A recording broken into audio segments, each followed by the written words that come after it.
Welcome to the podcast designed to fuel your success in selling technology solutions. I'm your host, Josh Lopresto, SVP of Sales Engineering at Telarus, and this is Next Level Biz Tech. Hey everybody, welcome back here to another episode. Here we are, believe it or not, 2025. We got a good topic for you today. We're continuing on this track titled Beyond IT, the secret sauce in managed services for cloud and security. So hopefully Mike's got some secret sauce for us here. On today, Mike Gray, CTO at Thrive. Welcome on, buddy. Hey, thanks for having me. Hey, by the way, you got to get like a celebrity voiceover for you're really good at it, but I think it's probably time, maybe a cameo of, maybe Morgan Freeman, right? Or Neil deGrasse Tyson, something like that. I was going to try to do a Shawshank line, but I don't think I could do it. I think you're right. I think okay. I don't want you to embarrass yourself. All right, fair enough. Fine. Morgan Freeman it is. All right. Okay. That'd be cool. Okay. There are those guys that are cheap on Cameo. That is a cool service. I've done that for birthdays and stuff for people. Blows my mind. Yes. Well, Mike, let's start off with you. Help everybody understand, right? Chief Technology Officer at Thrive.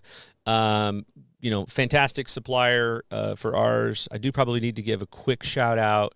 Matt Powers, Alvaro, Derek Collins, and just the broader. You guys got a monster team, so we love the partnership. We'll get to Thrive in just a second. This is about you. Help us understand your career, your field, where you started, how you got here, any weird turns along the way. Yeah. So not often I do this. I've actually going on 18 years here at Thrive, so quite the journey. I actually was at a biotech startup before Thrive. And there is a connection to Thrive from that biotech, but my company was acquired by a $4 billion pharma. And I was there for a while. It was really interesting going from a startup to, we're talking 2006, seeing how big IT worked back then. The amount of money that was being spent on, an EMC array that got you, maybe 100 terabytes, something like that. Is crazy. But anyway, when I left there, Thrive became the MSP for that organization. And it was really interesting sort of, transitioning through three different roles, actually doing the same job, if you really think about it. But I just tell you one funny thing. When I arrived at Thrive and started seeing a lot of different customers, and I would run into these different problems, hey, this customer has no AC. Who can we get to fix that? And I was a consultant, and I remember people telling me, like, hey, buddy, you're a house cat. That you just, things get taken care of for you. There's this whole other world that people need help with. And now that you're working at a service provider, it's your job to go tell the customer and talk them through why they need to do these things. And I will tell you, it was like jumping in a cold pool, but I really enjoyed it because I was finally able to talk to the business leaders about, hey, these are the things you need to be doing, and here's why. And it was great. It was a really great start to working here at Thrive. I always sort of look back. Somebody told me once, it really does matter telling the customer the right thing to do, even if it might be an expensive choice in their eyes. A little bit more like, hey, this is the right thing for your business. And I will say I've taken that through every single day of being here. Because you want a positive outcome. Yeah, I love that, and I think the customers, there's just a feeling of authenticity when the customer knows somebody that's helping them make this decision has been in their shoes, because we talk about this on the show a little more as of late. How many times is the customer that you're working with going to make some of these technology decisions in their life? It might be once, it might be twice. And how long ago was that, right? So being able to see what you see consistently, I think, is such value in their eyes, and then helping the broader organization understand that. And I look at our engineers, some of them are just starting out in their career. Some have been doing it for 30 years. When you see so many different environments like we do, we really kind of take for granted that, like, just seeing all these different environments is so valuable. Even if they're all making different decisions and are in different verticals, you can start to see what's working for some people and what's working not working for others. So that advice I really feel like goes a long way. Yeah. Big I shout think out. I think the Talaris partners in the same boat, right? Like they're seeing all this stuff and what's working. It's really valuable. Yeah, we do get spoiled a little bit. I think it's just becomes this. Yeah, just go make this decision, and we have to slow that down. We have to kind of explain the why, and the reality we're making the why based on, well, this is what the last 15 things that we did that looked exactly like that did and worked out really well. So, but you gotta back it up with data. You gotta have ROI. You gotta do all these things to help them. They've made investments already, so there's a lot that factors into it for sure. Absolutely. All right, let's see here. So, for our partners, some of the folks that listen to the show may have never jumped deep into kind of some of the managed service buckets of cloud and security and beyond that you guys offer. So, help everybody understand how do you go to market? Who are you guys? What do you offer? And how is it different than others out there, I think? Sure, sure. So, we look at ourselves as a next gen managed service provider, and we say, well, what does that mean, next gen? Well, first and foremost, I would tell you we really are focused on outcomes. Now, we might dig into cloud and security in very different ways than another partner. We're not really leading with you need to buy this brand name. We really don't do that. Now, we also understand that at some point, the technology underneath is extremely important, right? So, I would, we do a lot with security and cloud, but there's really a lot in the stack. Just about everything in the stack that you might possibly need, we can go down those ventures with you. I always tell people there's very little that we don't do when it comes to IT. We might not do it exactly the way that you were looking or hoping for, but we don't turn down any conversation. Customer needs help with technology. Customers comes in all shapes and sizes. Their problems can be very different. And then that, to me, that's part of the thing that makes it interesting. But the real differentiator, say for us, obviously, we're a pretty large organization at this point, global company, fully 24/7 and multiple geos. But the real big differentiator, and on the product development side, I have a big hand in this, is no matter what the customer contracts from us, we don't make the customer play middle person. What we found is, you've got your security provider on one phone, and then you've got your MSP in another saying, they're telling me somebody's trying to break in. Okay, go put this rule on your firewall. It really is the integration of our services and the integrated experience is what I'm shooting for on the product development side. And I'd say we've achieved that quite a bit. Can we double click on that for a minute? I mean, Sure. give us an example. Is it, hey, I've bought Sentinel One, you guys are taking over and managing, or whatever, pick an OEM, just give us an example. Yeah, well, one thing, we don't really do a my way or the highway, right? So perhaps you bought Sentinel One or an MDR service that's powered by Sentinel One from Thrive for 1,000 workstations, 2,000 workstations. We'll say, hey, do you have a way to deploy this to these 2,000 works? No, I don't. Does Thrive? Well, yes, we do, and that is another service. But if you and we'll say, hey, we can see you've already contracted for this other service. We're just going to take care of the rollout for you. Now, we don't do things without permission from the customer, but the way we look at it, I try to look at it is from the customer's perspective. Like, well, if Thrive's managing my endpoints from an IT perspective, and I've contracted for a security service that goes on my endpoints, well, as a customer, I would expect that Thrive's going to take care of these two things. And I don't have to play project manager between two Thrive departments. I think in the MSP industry, especially to get a little bit bigger, that happens a lot. Left hand not talking to the right hand. So, that's where I would say to dig a little bit deeper. But then look at all the services. You bought DR from us, and you bought cloud. Well, of course, you want those two things to be coordinated and talking to it. But I think sometimes these things can get missed. Fair point. So let's flash back 18 years plus, hard lesson, maybe a great thing from a mentor, just something that's really helped kind of shape this journey for you.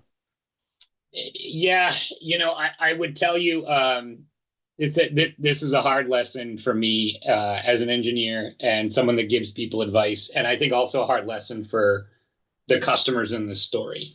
When ransomware was, there was a time where ransomware wasn't a thing in my career. Um, and when it started to, you sort of started to see it here and there on a desktop there, like, okay, like that happened, we can remove it. And then when ransomware really got big, and the bad guys were having a lot of luck, sadly, um, I got into a lot, and I can remember it was in the fall a couple years ago, and basically every Friday night between October and November, I get a phone call that another prospect had gotten ransomware, and we had warned them, you're extremely susceptible to this, and they were calling us because they had nobody else to call. Right, that was the reason they were talking to, and maybe we had done an assessment and they hadn't followed our recommendations. As an IT person, I think a lot of the people as a podcast can understand. I told you so doesn't help your business, and it doesn't help the customer, right? Like, and you sort of identify with this. I told you. Well, I told them this was going to happen. Okay, well, it happened anyway, and they're going to go out of business if we don't help them. Yeah. Now, there's a lot of details that go into this, right? Like, but it's Friday night, and maybe there's 200 people that work at this prospect, and none of them are going to have jobs next week. Yeah. So, and that I told you so thing was really tough for me to swallow over the years, because I was right the whole time. But did it matter?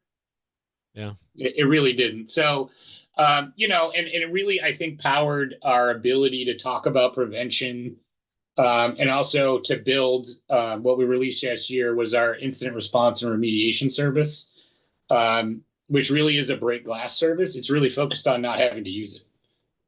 And so I don't know if on the podcast folks have ever talked about. I'm sure we'll talk about our services a little bit more. Yeah. We're gonna get to service. I love this call out. It's a empathy is, we're not all born with it. I struggled with that a lot early on, and my mom had to kind of drill that into me. Hey, just because someone doesn't say the answer that you think doesn't mean that they're dumb. It means that maybe you figured it out and they haven't figured it out. But, people don't like being talked to a certain way. So I can definitely relate. People want to be treated like people, and at the end of the day, they just want to help. And I think what you called out there is big, because I'm convinced that we're not, we're defined by certain things, but what people really remember is not always all the things that you say. It's how did you help them when they were at their worst, or how did you help them when they were in the trenches? You go through battle with somebody and things are defined. And so I love that call out, because if you can help them in that moment, you can help them in any moment. Yeah, and hey, it's not an ideal business scenario for Thrive, but okay, so it's not ideal, right? All right, so you're gonna help them or not? Like, and I will tell you, and I'll be a little vulnerable with you here in a minute. Our CEO used to tell me, "Hey, Mike, you can be right and still be wrong." Ooh. Right? And it's like, ooh, that's a dagger, right? Like, yeah. And so, wow. I'm hoping he'll listen, because I think he'll appreciate that. But that's exactly right. In that moment, okay, so tell the customer that you told them so and let their business die. Is that the right thing to do? No, it's not. Yeah. Love it. All right, so let's think about this. You guys see a lot, right? We see a lot. You see a lot. Let's talk about. We'll get to a customer challenge. We'll get to more of your tech stack here right after this. But walk us through, what are you seeing? What are you seeing? You're seeing. I know you guys got deep in financial expertise, but there's just so much you can unpack. Cloud security, unique needs across these customers, common needs. I mean, help our partners that are out there prospecting. Help them understand. Yeah. Well, one of the biggest things, and it is concerning, is what I would call sort of misguided investments. So you invested in a piece of technology, security or otherwise, usually technology, and it was put in incorrectly, or it was put in and the thing you really needed to do, which was configure. Oops, sorry about this.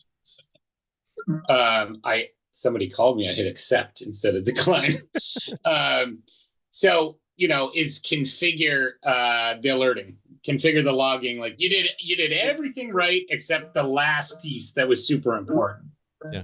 And so that is a very troubling thing. So that I see over and over again. And then it's just a lost investment at that point, because they didn't do what I would consider the easy things. They bought a firewall that had all the latest and greatest intrusion prevention. They didn't turn it on. Nobody even asked the question, hey, that thing that we bought that for, are we getting the value out of it? And that's what I'm really zeroed in on, when it comes to the deployment of our tools. You think about, I mean, over these last couple years, we talked a lot when we really started focusing in on security years ago about the lack of resource at the customer level, how expensive it is to try to build a SOC on your own. We kind of went through some math on that. All of these things, right? It all came back to a global, domestic, whatever you want to look at it, talent shortage.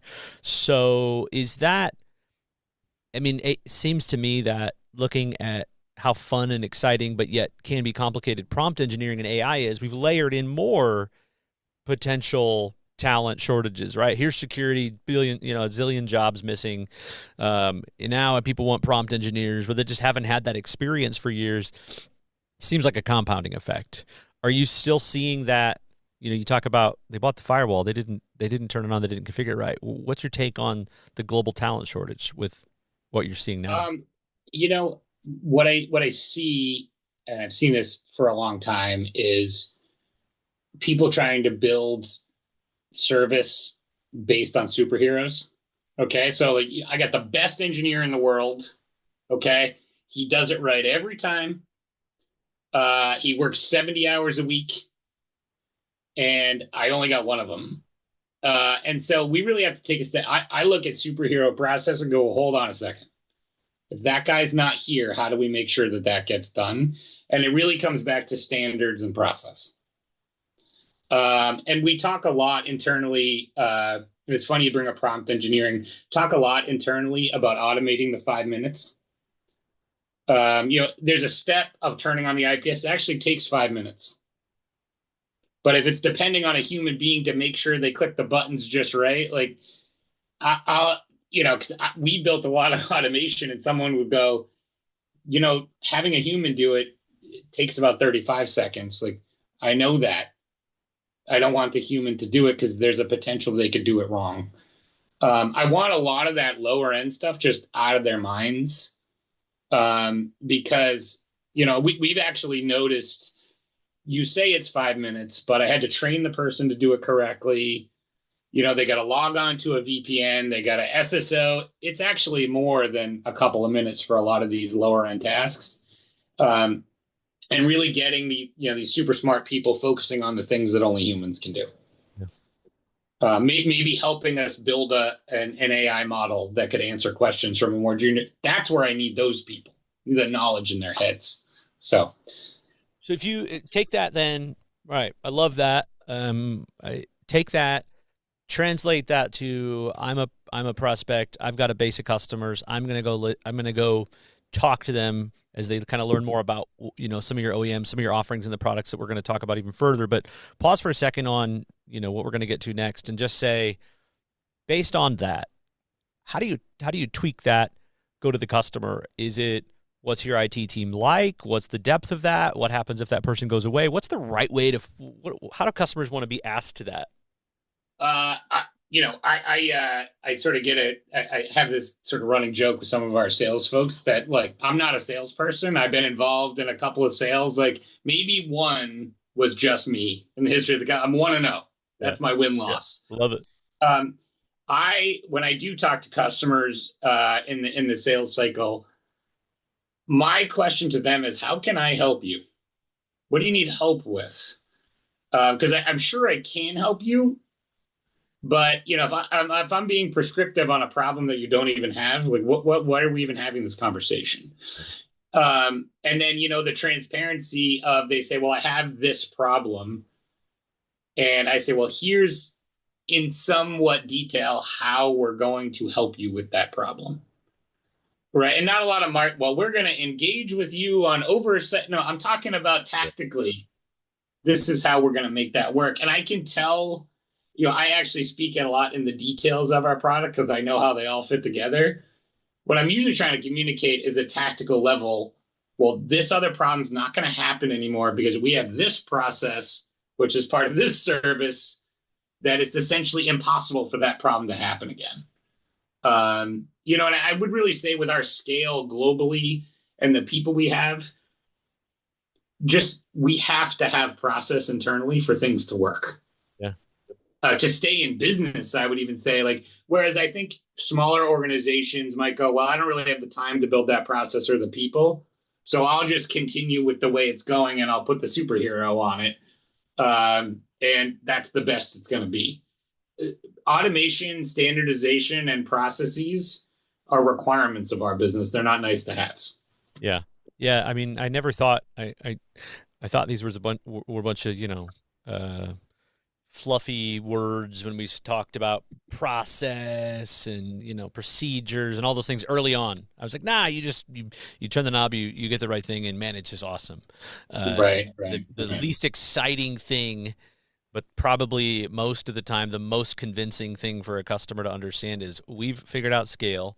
Process is key to that. Here's how we scale, and here's how we help you build the process. Oh yeah, and by the way, there's some tech associated with it. I think just hearing Right, that, right, people are going, "Oh my gosh, we don't even do that. I didn't even think of right, it." right. You're like, "Oh my gosh, Well, that's so basic." we talk a lot about automation, obviously, internally. And, when I get asked about it in a variety of forums, I will be very honest with a customer in the fact that, yes, automation is good for my business. I make more. We as a provider, yes, we are a for-profit organization. We make more money by automating. And by the way, it's better for everybody. Yeah. And so, like, I don't know if this is even tough to hear what you think, but it really is the truth. Everything that I can automate is better for us as a business, and we're a stronger business providing more value. I don't feel bad telling people that. No, it's consistency. It's consistency. It's I just don't think they always think of it like that. They just think Yeah. what we have works right now. And Right. sometimes scale happens really slow, so it's a little more manageable. And then other times Yeah. it hits you upside the face and happens really quick.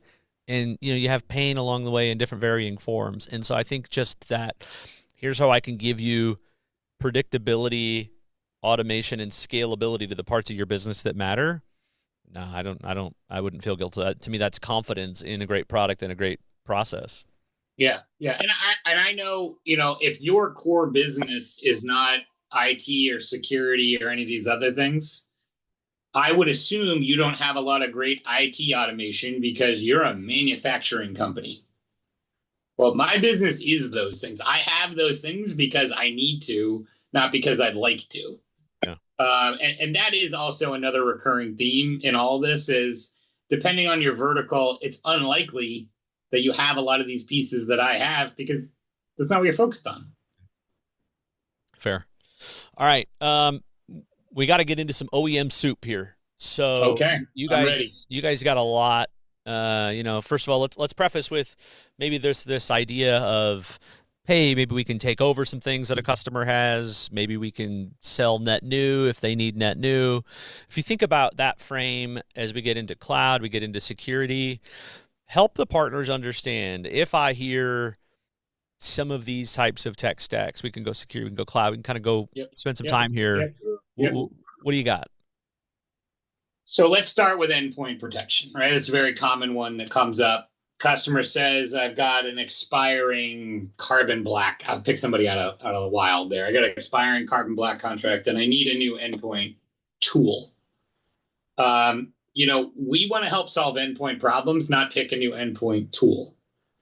So, and just in that space, and I would say this is the most variety we have. We have three choices.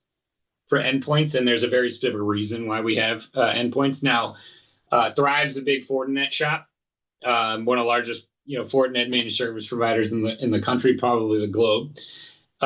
So we have a Fortinet-based solution. We have Sentinel One, and then we also have Defender for Endpoint. And the Defender for Endpoint is, with Microsoft changes with their licensing over the last couple of years, there were just so many people that were saying, "Hey, I already own this. I just want you to manage it," right? And it was pretty straightforward for us to integrate with. And the thing we're doing is, hey, regardless, people have brand name preferences. Well, we're not going to have a sushi menu of every endpoint tool out there because I can't standardize on 17 different endpoint platforms. But we want to make sure we have some. Hey, I'm just not really a fan of Fortinet. No problem. We'll put you on Sentinel One. We'll also explain the differences between each one. Some people will say, "What's the cheapest?" Okay, you want to buy? You want to buy based on price? We can have those conversations. What I would tell you, what we're focused on is, do you have a strong endpoint tool and an endpoint process, regardless of the brand name? And I would look at that through the whole stack. Hey, I got to get out of Azure and go back on-prem. Fantastic. Let's have that conversation with you. I want to go to a hybrid private cloud in a data center where I know where my gear is. We can absolutely help you there. I think one of the biggest things, and this was a change in our history going back 7 years, we're a very engineering focused company in those days. Our favorite word was no. And we really did a huge transformation going back 7, 8 years of, let's start with yes. Yes, but I have some more questions, or yes, but how can I help you do that?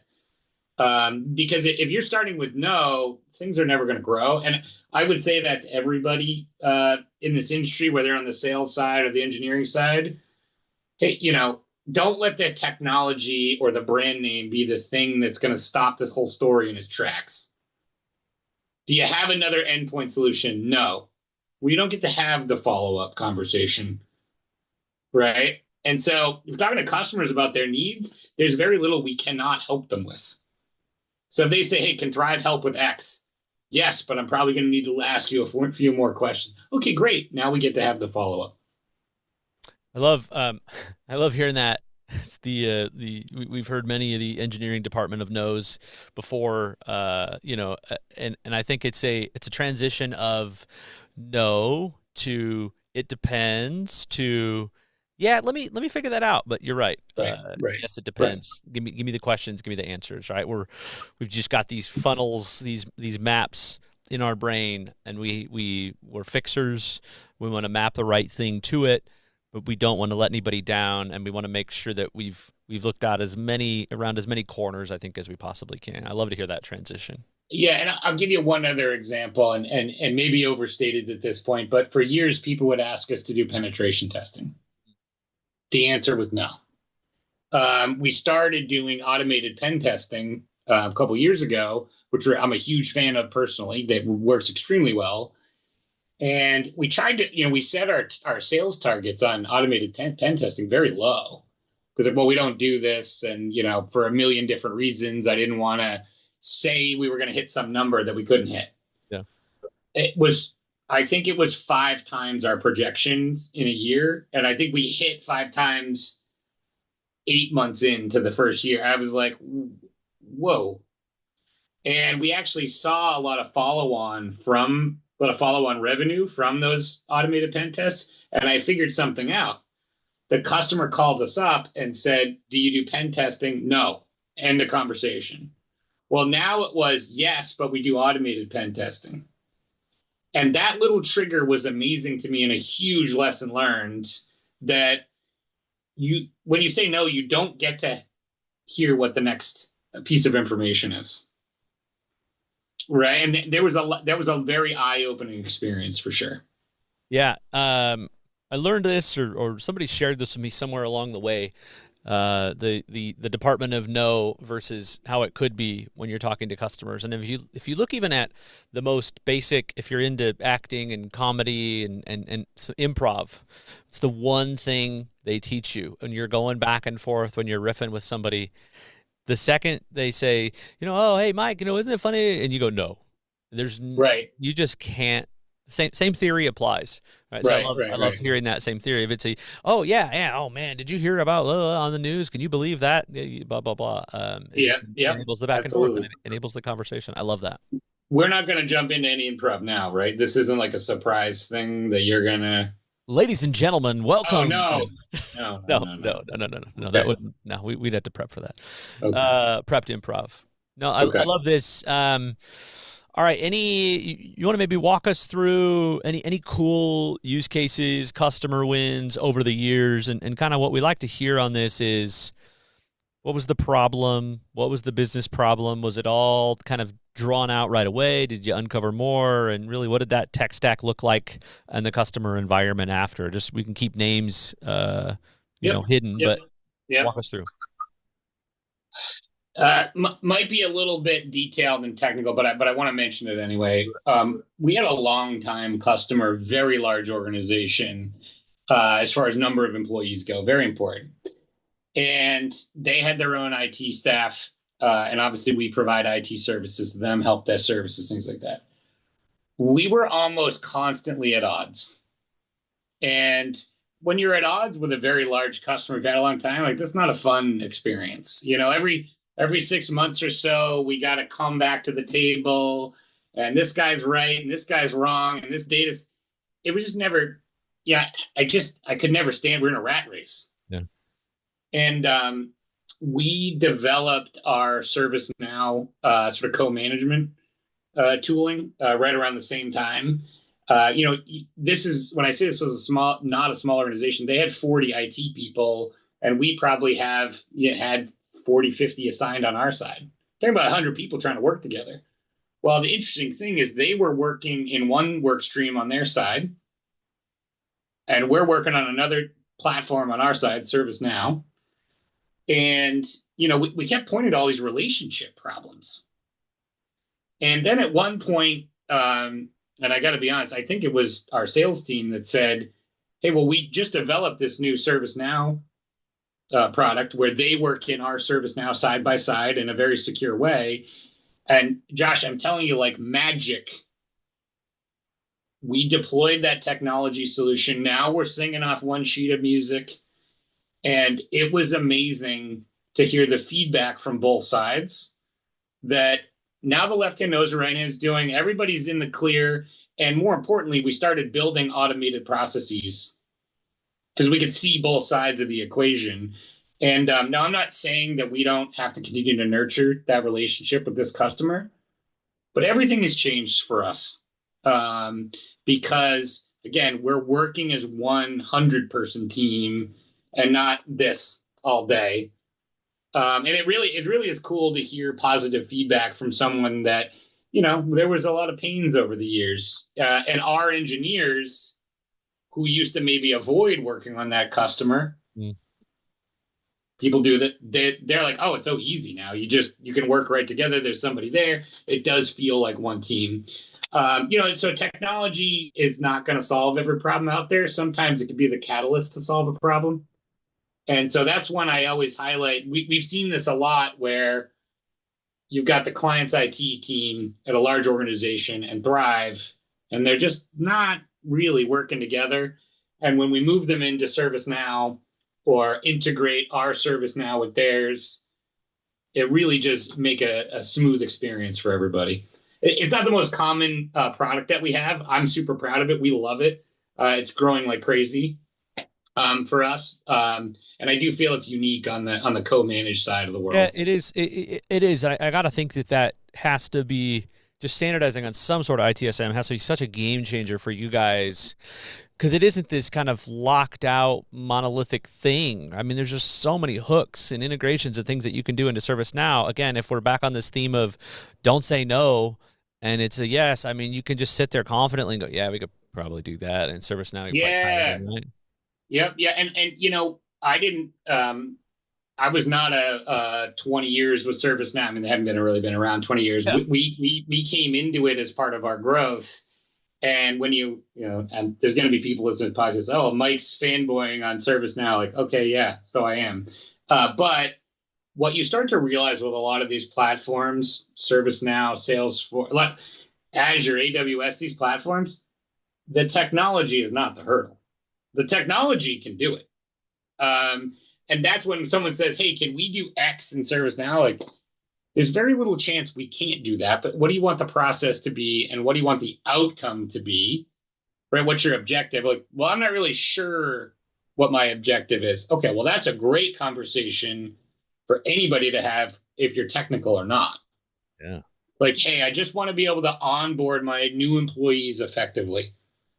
Fantastic. We can use technology to help you do that. Yeah, there you go. But when you're leading with a piece of technology, it's like it's not going to magically fix problems. Use technology to get other things done. Agree. All right, as we get final couple thoughts here, your advice. We got partners that maybe they go to a Telarus event, maybe they've done the LMS, maybe they've spent some time with the amazing Chris Moore. Another shout out. There's a lot of ways to do it. I mean, how do you want them to walk away from this? Is there golden questions to ask? I love questions. Sometimes that just gets the conversation started a little bit. I mean, how would you ask them to walk away positioning what we've talked about? All right, I'm gonna give the disclaimer that I have my little snarky questions that I use, that I used to use, I still use, and it really comes from a place of trying to get the customer to give me some feedback. So the first example that I used to do this when I would sit down with new customers. I don't do it most often. Hey, is there anybody? I sit down with a couple contacts for customer.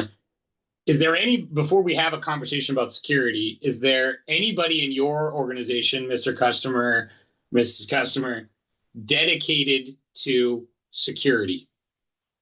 Do you have an employee whose full-time job is security? Well, the CFO spends a little bit of time working with the director of IT looking. Okay, so you don't have anybody dedicated? No. Right, that's a no. My follow-on question to, usually I know the answer. That's why I'm Yeah, yeah, saying it's yeah. snarky. We're leading them to the water. Yeah, and then the other one is out, separate from your IT budget, do you have a security budget? And usually the answer to that one's no as well. Or do you know how much you're spending on security today? And the bridge there for me is, are you getting the value out of that investment that you're making? And again, now I can it's kind of easy that the next part of the conversation comes very smoothly to them. Well, we made a big investment in this SIM, and no one's really looking at the alerts, and we just had this breach. It's easier after that because you're sort of laying the groundwork for the next part of what you want to hear. You probably won't be surprised to hear this. I am a huge fan of our assessment services, Dave Sampson, so I'll do the shout out. I been a part of that team many, many years ago. Um, I'll be honest. I think sometimes, and I would say this about any salesperson, they rush to signature of that big contract. Any salesperson in the world, the assessment, you do slow down a little bit. There is revenue there, but you can get on some really good trusted advisor footing when it comes to an assessment. You learn a lot more about the customer. The customer learns more about you. And, I really see those customers that do an assessment as people who we're going to be with for the long term.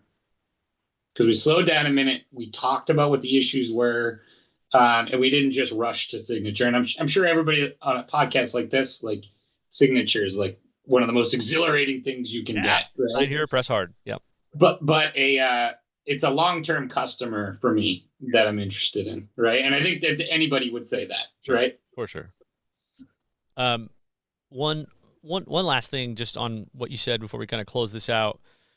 What's your favorite response? Because I just love talking about objection handling. What's your favorite response when the customer has a need? You've fleshed out some sort of need, and you do ask that question of, do you have a budget set aside for security, right? And if they say yes, then you obviously go down that track. But what if they say no? What's your follow on for that? Well, my follow on for that is actually learning a little bit about their business, right? So, do you have a budget for hiring? Do you have a budget for, I don't know, real estate, whatever it might be? And when, depending what they say, and I will sort of counter with them, are you telling me that security is not as important as hiring? Ooh, Right? Like, yeah. right? And it's again, it's Josh, these are easy. Like I've been through it. It's like, I the security at Thrive, something that's on my radar. I look at for us, our CISO and I, we calculate dollars spent on security per employee. And we watch that number very closely. We got to back into it sometimes, right? Like we take our penetration testing that we, do a couple times a year, and we calculate. I guess it was $2 per person, whatever it might be. But it really is a good barometer because sometimes somebody will go, I'm spending too much. Like, what if you're spending too little? Right? And do you have investors? Do you have a board? And you go to them and say, we really don't spend much money on cybersecurity and we're at risk. Let them say no. I love it. All right, final thoughts. This can be just things that you guys have that are coming out. We're going to talk about the future just a little bit. So is there innovations in the industry you're most looking forward to? Is there innovations that you guys are rolling out that you want the partners to kind of be aware of that you think will change the game? Take this anywhere you want to take it. Anything you want to share here? Yeah. So I guess I don't know that this is actually a public thing, but I guess I'm allowed to say it. So we are in the midst of building a really amazing client portal. Going to show the value of all of our services to the customer. Near frictionless experience for our customers to manage their technology services, not just open a ticket. Yeah. We have been on a 6-month journey with UX consultants, UI consultants. The IT is it's a world that's almost spinning in chaos every day. And I'm very excited to say, in the summertime, we'll be able to release something that I would tell you would separate, Thrive from everybody else out there. And I don't even mind, putting myself out there that I said all these things. I know what it looks like. I know the team that's working on it. And I think the big thing here is that we are solely focused on improving the client experience, not what a help desk manager needs. That's not my interest, right? When you're interacting with Thrive on our portal, I want you to have the best experience on the planet. And so I'm super excited, to release that this summer, hopefully a little bit earlier, but, dev timelines are what they are. So that's really the big one. The other thing I would tell you is, I guess I have to say this, there's a meeting of all the CTOs of the world once a month, and these are the things you have to say when you go on a podcast. But AI assistants are, I think everybody's going to have one. It's painfully obvious that everybody's going to have one. I think organizations are probably going to have 10 to 15 models that are tailored to them. The technology's here today.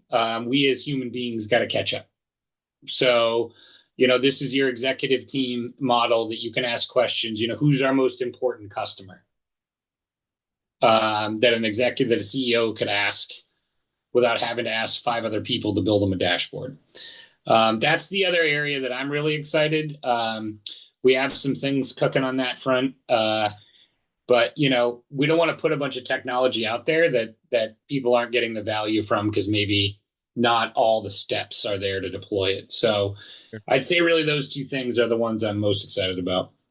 That is a good place to wrap it. Definitely lots of good sauce, lots of secret sauce in here. Tons of nuggets, man. Tons of nuggets. Mike, thanks so much for coming on, man. Hey, I'd love to do it again sometime if you'll have me. So absolutely. We'll get you back on. All right.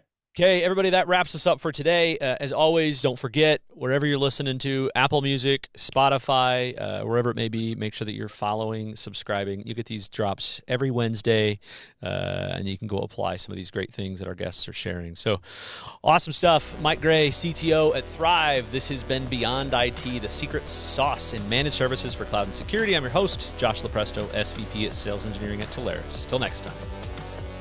Next Level BizTech has been a production of Telarus Studio 19. Please visit Telarus.com for more information.